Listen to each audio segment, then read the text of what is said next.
Vamos a probar los nuevos Summer Snack Pack de Lesser Evil. Aquí están.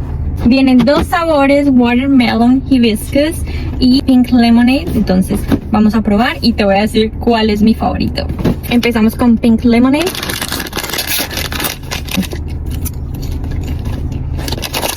Ok.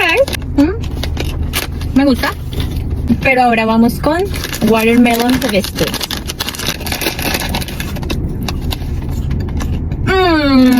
Los dos están muy ricos, son solo 60 calorías por paquete, pero definitivamente mi favorito es el Watermelon Hibiscus. Déjame en los comentarios si tú ya lo probaste.